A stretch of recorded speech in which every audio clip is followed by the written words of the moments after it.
Hi everyone, my name is Charlie and this is the start of another reading vlog. I meant to start recording this video on Monday, the bank holiday, and that didn't happen. Nor did it happen on Tuesday. But now, Wednesday afternoon at 3 o'clock, when I ought to be taking the dog out for a walk, seems like the perfect time. Although in fairness, I have meant to take the dog out on a walk these last few days and it hasn't happened simply because of how warm it is, and I have been concerned about the amount of fools wandering down the canal and all the assorted places that we would go.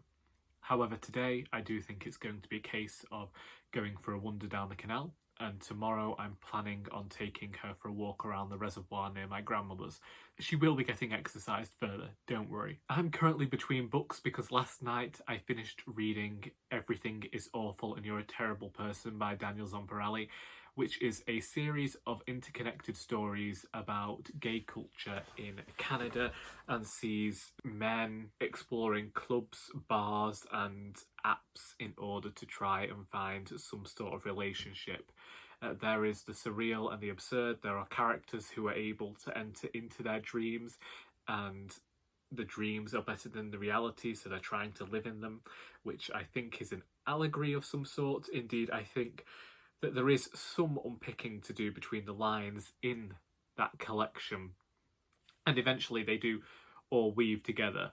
And I think that if I went back and I noted down characters' names, I'd be able to figure out who everyone was and how they slotted together, but at the moment I'm still a bit too confused to choose to go and do that. I also finished reading a poetry collection which was called I Could Become That Woman by Sibyl, Ruth. In the same sort of way to the Daniel Zomparelli, is a woman trying to cultivate some sort of relationship and all these different relationships throughout life. Of course, when we look at poetry, we can't always assume that the narrator is related to the poet in some sort of way, but the connection between these poems seems to be that they are all dealing with a central you character who is related to the narrator in some way, as to build a relationship or the demise of a relationship, or indeed just the sexual explorations of a young woman. Today I think that I'm going to start reading Detransition Baby by Torrey. I say that because my copy is already waiting for me beside my computer, and I will catch up with you when I've hopefully read some.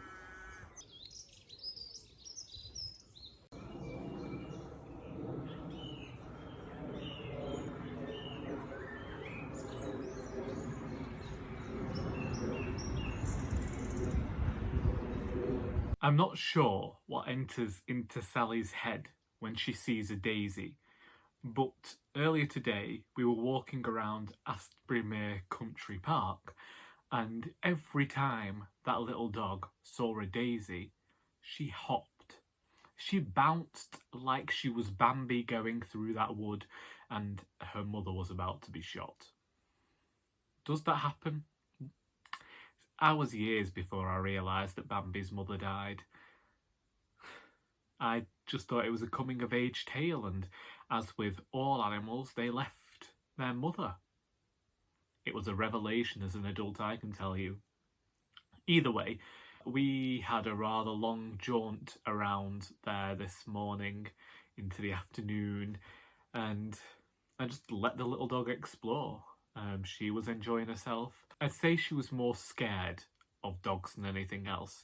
If she sees a border collie, she's fine because we have border collies and she gets on with them. If she sees a dog that is about the same size as her, then she's really excitable and will play with them.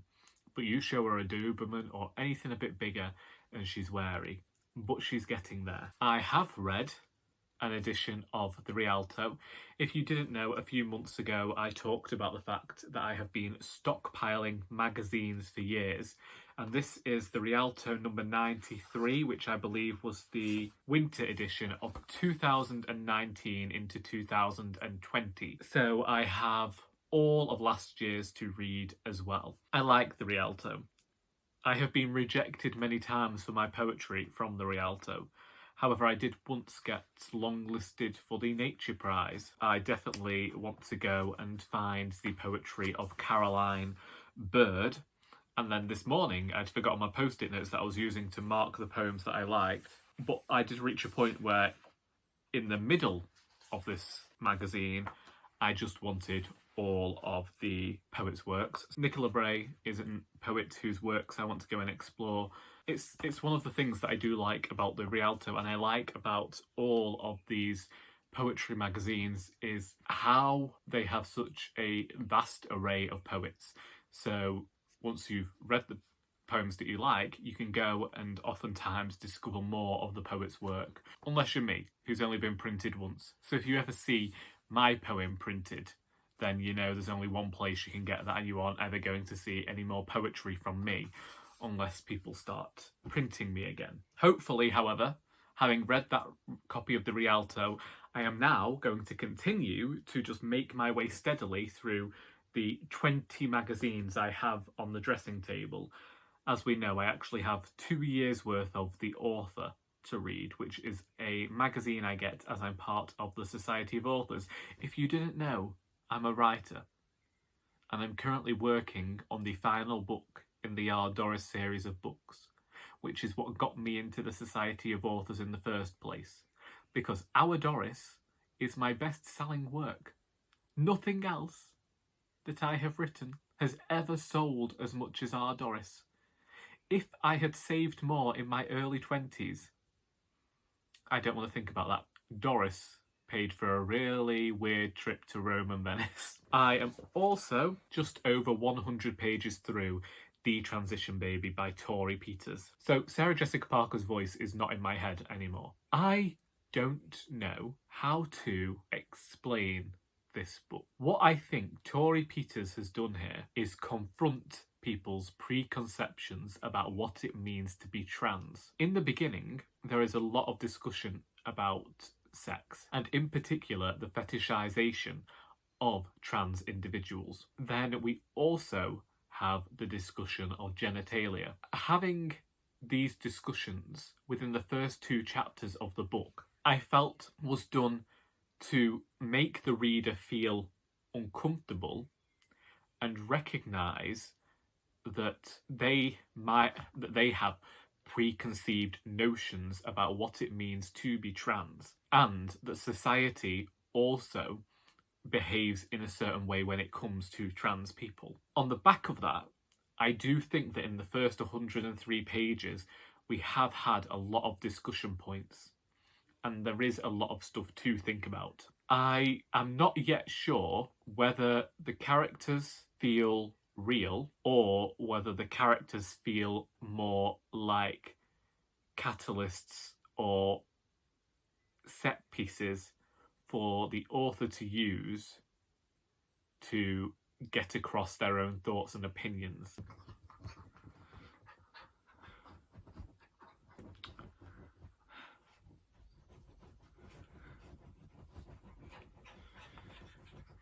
My father got a phone call about a sheep being out, so now I'm in my room and Sally's here and she's trying to dig a hole in my bed, and I'm just not going to be able to stop her.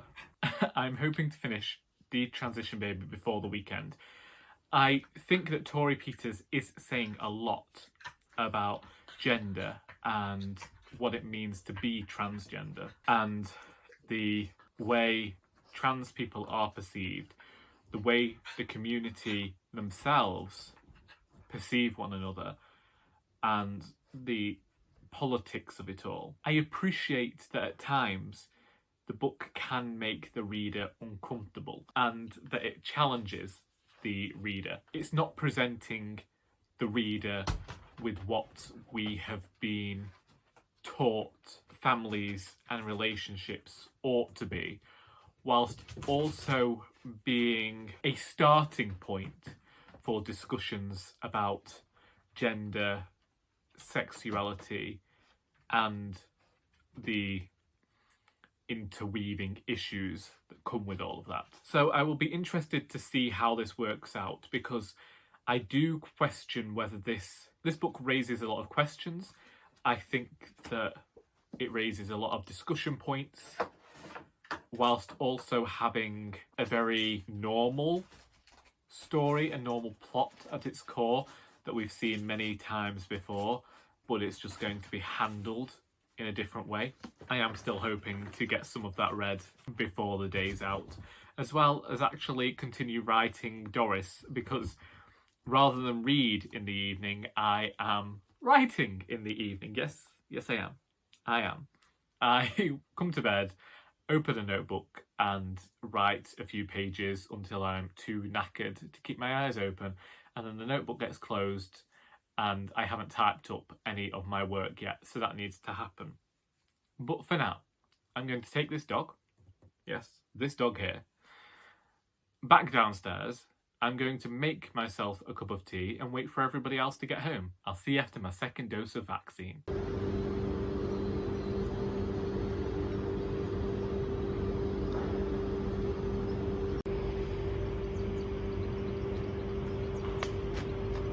Went out this morning and had my second dose of the vaccine, so I am now fully vaccinated, as the nurse took great delight in saying.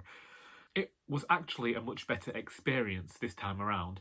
When I went the first time, it was about midday and I was there that long waiting that it was half an hour after my appointment and they put the sign saying this person next beside me. Today, the person who logged me in last time, signed me in on the iPad, wasn't there, but I went down the alley where I knew were the right directions, signed me in, straight in, told me to sit down in bay number 3. I'd barely had time to sit down before the other people who were in front of me got called off to their respective rooms, and then I got taken in as well. I was actually injected before my appointment was due. Since I didn't have any side effects the first time round, the nurse did say that it's very likely that I won't have any side effects this time around, although I had been looking forward to a day of lazing around in bed feeling sorry for myself. I do it a lot, it's a favourite pastime of mine. I bought some books from Waterstones at the weekend for their bank holiday double points thing, and so I thought I'd show you what I'd got. I know that I mentioned this to you earlier, and that is that I have now acquired At Mrs. Lippincote's by Elizabeth Taylor. This is the first novel that Elizabeth Taylor had published. Mrs. Lippincote's house, with its mahogany furniture and yellowing photographs, stands as a reminder of all the certainties that have vanished with the advent of war. Temporarily, this is home for Julia, who has joined her husband Roddy at the behest of the RAF. Although she can accept the pomposities of service life, Julia's honesty and sense of humour prevent her from taking her role as seriously as her husband, that leader of men, might wish. But Julia, while she may be a most unsatisfactory officer's wife, is certainly no hypocrite. With Elizabeth Taylor, we are dealing with post-war unease, and it is a big theme throughout all of her novels, is this idea of how the world is reacclimatising and changing and coming back to itself since the war. In Angel, it happens to be the First World War, but the majority of the other books I've read have all been about the Second World War and how relationships are fraught, how they've been broken down and changed, and perhaps women aren't willing to settle for what they had before. And that seems to be the case in a lot of Elizabeth Taylor's novels. Also, again, we're having a relationship that does seem to have dark things underlying it. it will be interesting to read. Is this going to be the general theme of Elizabeth Taylor's throughout all of her novels? And then I got Pandemonium, which is Andrew McMillan's latest collection. The poems in Pandemonium explore the fragility and depth of the human mind in its panic and its troubled retreat, and map this turmoil onto the chaos and abundance of the garden. McMillan's third book marks a shift, both inward into the difficult world of mental health and outwards into the natural and political world. I enjoyed Andrew McMillan's first book, Physical. I struggled with the second, which is Playtime, but I do like his poems and I like the way that he crafts a poem. And there is often a lot to be taken from his poetry, especially upon rereading it, which is what I think poems do best, similar to short stories, is this sense of being able to find so much depth from so few words. I didn't read much more of Detransition Baby last night because I started working on my Italian. The same struggle remains with this book. I think that Torrey Peters has included a lot of the common discussions about gender identity and what it means to be trans, and has explored a lot in the first 150 pages. I appreciate the question of motherhood, what it means to be a parent as well as be trans, how we often have gendered ideas about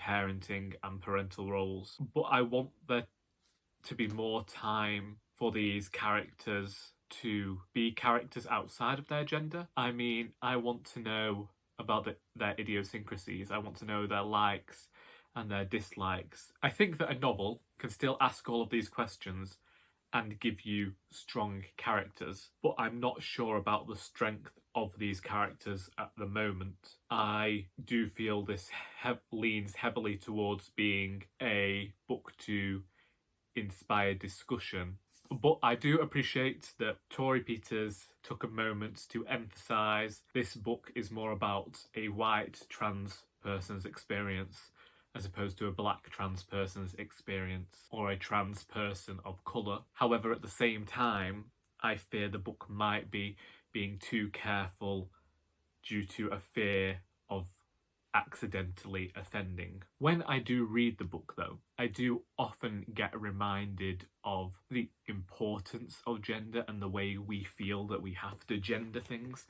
And the only experience I sympathise with the struggles that are being shown in this novel. The only way I've ever been able to share any form of sympathy and equate it to my own life is that throughout my life I have ended up being mistaken for a girl, and that has emphasised gender to myself because I get really annoyed by it, and always have done since a baby, since I was in the pram with my sister and she'd get mistaken for the boy and I'd get mistaken for the girl.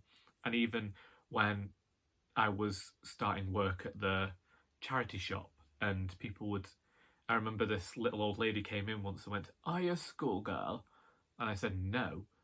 And she's like, "Oh, well, you look young enough." And I meant, "No, I'm at school, but I'm a boy." So whenever anything's come up about gendering or how painful it is to be misgendered for a trans person, I've been like, I understand that, I get that. But this book is emphasising that it is so much more than that.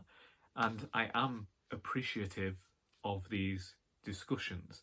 And I get thrilled by reading this book because I think that it's great that these things are being put into fiction. At the same time, I do long for stronger characterisation, and maybe I'll get that within the next 200 pages. And then I also read this copy of The Author from 2 years ago as I try and make my way through this stack of magazines that I have on the dressing table, pick out 2 things to talk about.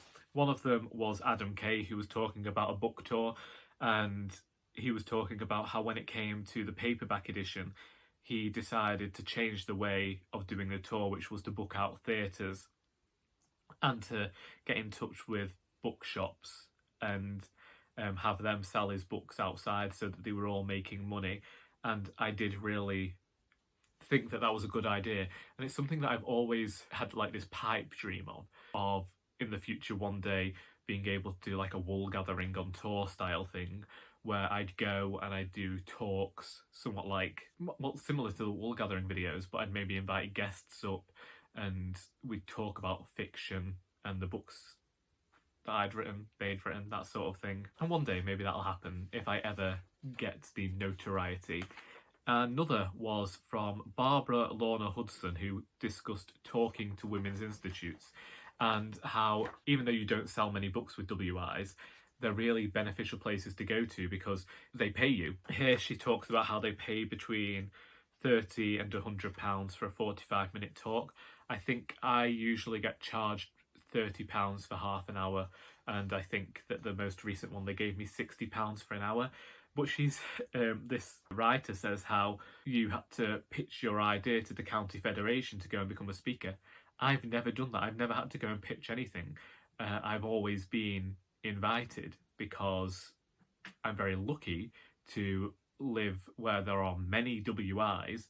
And so the first WI I got invited to was after a talk at Sandbach Library, and one of the librarians was part of the WI, so she invited me to her, and then her friend invited me to her WI, and then where I work in Poynton has a WI as well. She saw my book in the shop and invited me to go and talk there. So I've never had to do this where you just go and do a summary. However, it is also some of the strangest sort of events I ever do, because it's never a case of me just telling my story and doing my usual talk and my usual reading.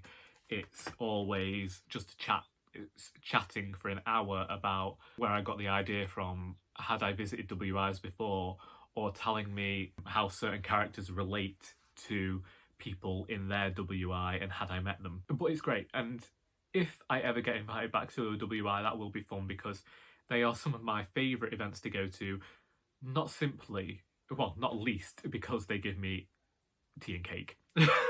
Although they do, it does say that they do take 10 to 15% of anything you make. And last time I was there, I must have made a good impression because they offered to waive that.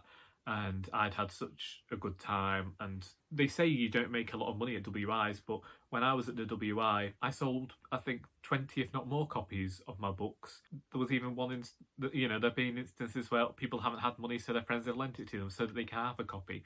So they're always great places to go to. And I look forward to being able to return. Anyway, I've talked for a lot longer than I planned to, and my mum will be going mad because we have to go back to my grandmother's today.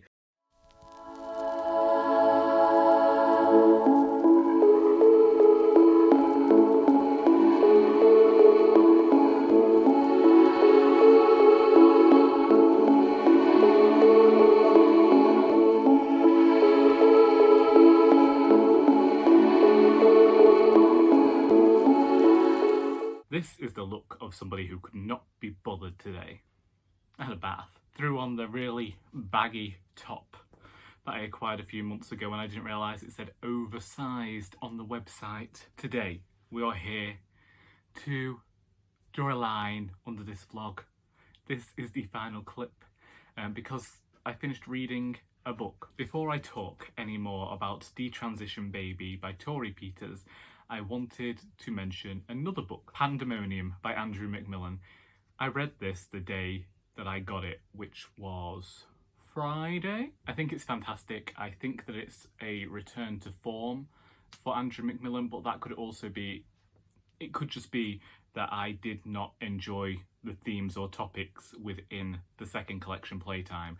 I do have plans to go back and read that again, so it might be that my impression has changed upon a second read of that, but here upon first reading I think that the poems are hard-hitting. Once again we have this sensation of half rhyme. The way that Andrew McMillan writes allows for absences in sentences, and those absences say as much as the words that are actually on the page. Similarly, the words that are missing, the brevity of these statements allows for a poem to hit harder because the reader is bringing so much of their own lived experiences. with good poetry, as with a good short story, there is a lot of reading between the lines, there is a lot of unpicking, and even upon a first read, just with the general glance and overview of a singular read, I found myself feeling empathetic and sympathetic for the narrator within these poems, because as the reader, without the context behind these poems, you do rely on your own lived experiences to understand the poems. Everything you know, you have to bring with you into all reading to unpick something. And with poetry, it's going to be incredibly subjective as to what you take from a poem. Which brings me to Detransition, Baby. I'm not sure what this book was trying to do. A lot of the time, it felt like a treatise on all the different things it means to be trans, and the way many cisgendered people look at trans identity and gender. The characters within this novel did not feel real. They felt like conduits for the author to express their thoughts on the topics they wish to discuss within the novel. And sometimes that's okay if the characters are given any idiosyncrasies or anything that makes them real. The characters felt incredibly two-dimensional. They were given one character trait, and that had to get us through 340 pages. Every single page, a new discussion on a different aspect of what it means to be trans is included. And whilst I perhaps would have appreciated getting to receive all of this information, I think that the way the information was given to the reader and the discussions that were had would have suited a essay collection much more than they suited this novel, because we are presented with a plot at the start of this book, but the plot doesn't really go anywhere, and it only seems to be very occasionally that the author remembers they gave this novel a story that the reader is going to follow and want some resolution for, only it feels pushed to the wayside in order for the author to have these discussions. It very much felt like one of these artsy, pretentious films that forgets that it has a story to tell and just focuses on having very philosophical discussion without much basis for characters. There were times when I would get confused by which character was which, because their voices they were all the same voice. The discussions that were being had felt very much like the author was infringing upon the novel. But these were also incredibly, I don't want to say powerful, but it's a very thought-provoking book in what Peters has expressed within the novel. And I was really thrilled to see these thoughts and opinions and everything written down. And yet it also felt very much like a debut novel. And I've talked about this before, where in a debut, an author doesn't know when to edit themselves and just throws everything plus the kitchen sink into the book because they want to discuss all of these topics. I believe that I can understand why Torrey Peters included what she included, because I think that the majority of readers are going to be cisgender, and that means that perhaps they aren't going to understand the varying trans experiences and trans history necessary to get through this novel. Therefore, there is a lot of inclusion of that. But some of the things aren't really important to the story being told here. Therefore, I wish that some of that information had been saved for later books by the author, because the author knows how to craft a story to engage the reader. But ultimately, this book did leave me feeling like it lacked something, because I felt like the characters weren't real. I felt like there was nothing individual about them. It was upsetting because I had very high hopes for this book. I also question whether there is not also something of an apologetic tone at times, where certain things were included and certain things were said in order to try and be as politically correct as possible, and that detracted from the story again, because it felt like this isn't important here.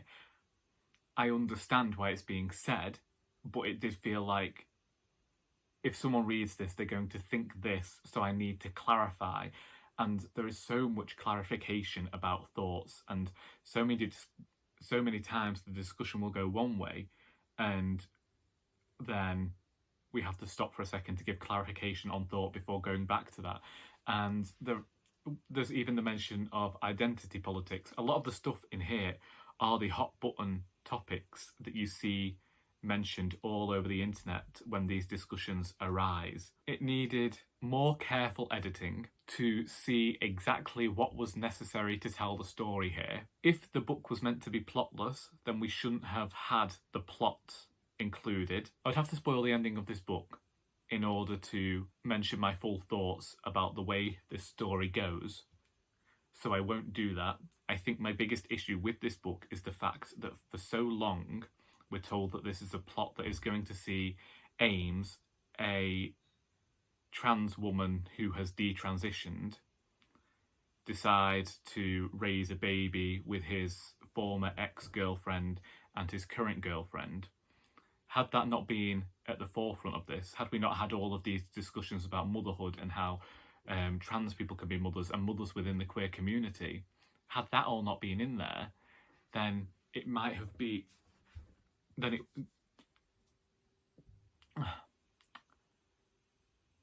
I don't know. It feels... This is a book that feels like it's lacking. I think that it feels like it's lacking in terms of plot, but in terms of discussion and in terms of actually exploring trans identities and gender identity and all of that within society, it's very full of that. And I appreciated the discussions, but at the same time, I felt there were too many. This novel got overloaded with all of these things, meaning that in the end, it did too much and not enough at the same time. I would welcome discussions about this book. That is me done with this vlog. If you have read anything that I have talked about here and would like to discuss it, then please feel free to do so in the comments. I hope that you have enjoyed this video, and until next time, that is all.